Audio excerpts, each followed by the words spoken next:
What is the primary area of your current research? I've been looking at undergraduate students and their ability to persist to graduation. So we're looking at a strength-based approach to why is it that university students graduate? How did they get to that point where they graduate? That's very interesting. Why does that area interest you? I know that there's a lot of challenges that students face when they go to university, and there's been research that show that there are barriers and challenges, but there are not very many studies that look at what it was that helped them to persist to graduate. So that's why we wanted to look at the positive aspects that led them to graduate. And why is that important to study? Universities need to do a better job at making sure that students get through the program that they're in, and students have invested a lot of their time and energy and money to go to university. So if we really want to have success, then we need to follow what students, what challenges they're facing, and help us to understand what strengths we need to put into place, what sort of programs and supports that we can put into place to help students persist. Your research, I know, has looked at some underrepresented university students. What do you mean by that? Yes, so we looked at students who are from marginalized communities. We looked specifically at Indigenous students, those who immigrated to Canada in the last 5 years, and those of African descent. And we use the word visible minority, which is a problematic term, but we had students self-identify as either visible minority or any of the categories that I previously mentioned, the Aboriginal, the immigrant, and those of African descent. Okay. And what particular barriers do they have to face, and how do those compare to other students?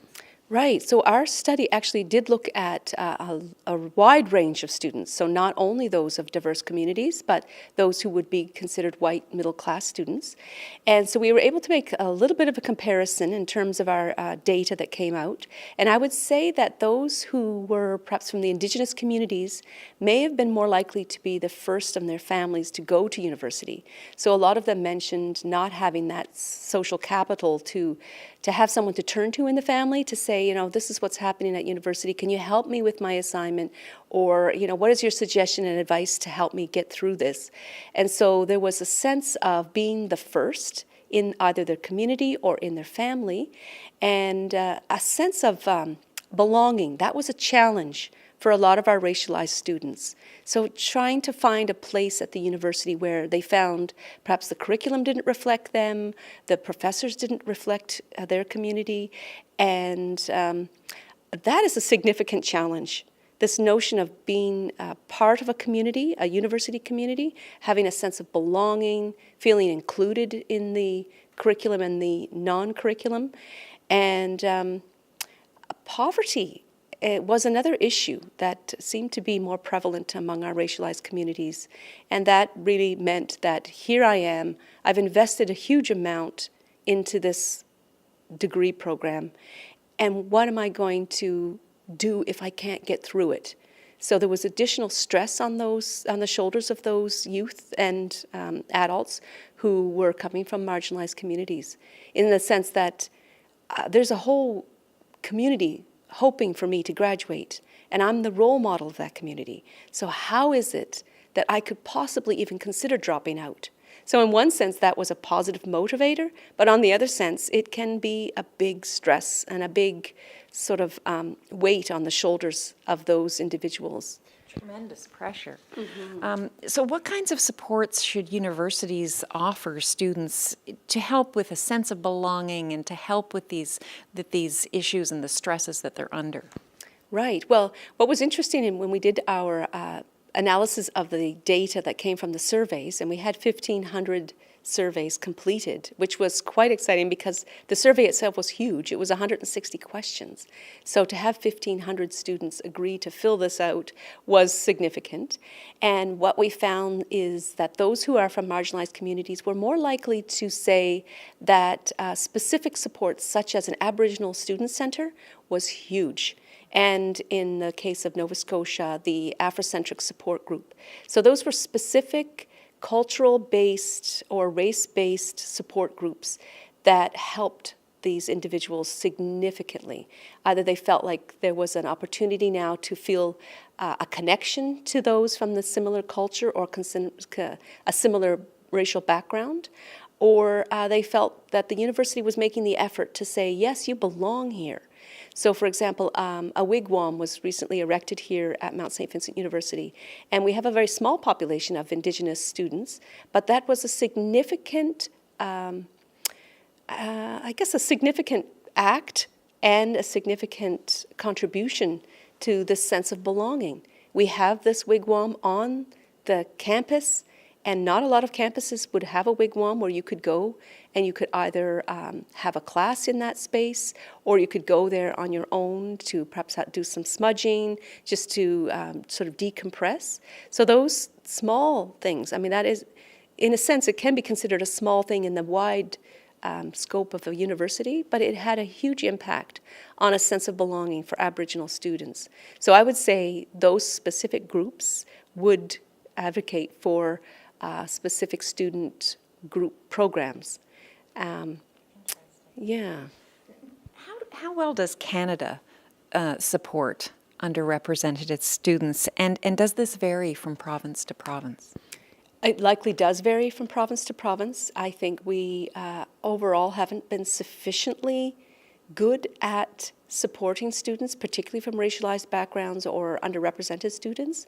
And I say that because when we look at the graduation rates, they are not as healthy as they ought to be in comparison to the population.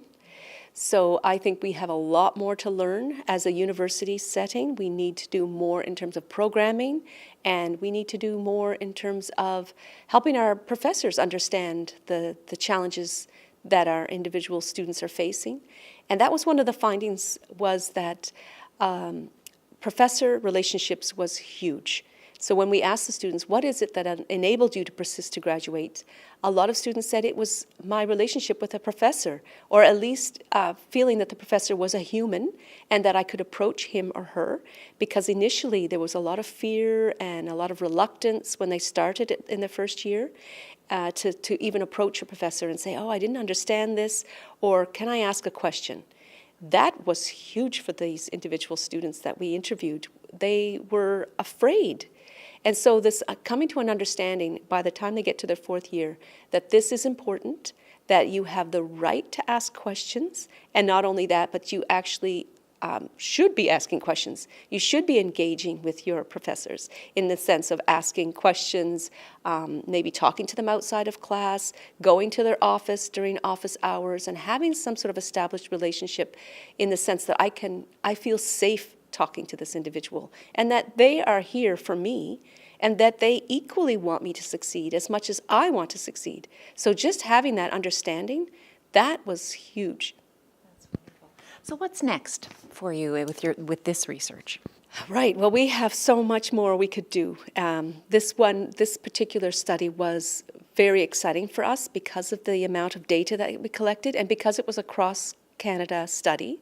So we looked at University of Winnipeg and the University Ontario Institute of Technology and Mount St. Vincent University. So we had these 3 sites at 3 different parts of Canada. And so I think the study could be enhanced by interviewing more students from other provinces, so we could make some provincial comparisons, and perhaps focusing in on particular groups, so either immigrant groups or refugees. Refugee students have particular challenges that we didn't really have an opportunity to explore in great depth. Maybe doing a little bit more in terms of gendered analysis, because that is an interesting outcome from our study too. We found that there were quite a few students that had expectations that they had to address because of their gender, whether it was a single male father whose parents are saying, look, you're the single father here, you have a responsibility to your children, stop wasting your time at university and get out there and get a job. And so that is sort of a masculine assumption that you're the breadwinner, you're wasting your time if you don't support your family. And then, of course, there were gender dynamics in terms of women, particularly single moms. We interviewed quite a few single moms who said, you know, it was a matter of trying to decide, do I feed my child tonight or do I buy this textbook that I require? And so there's some women that were living in a shelter, some women who were, couch surfing. So there's gendered pieces there that I think we need to examine even further. Thank you very much for this. Oh, you're welcome. Thank you.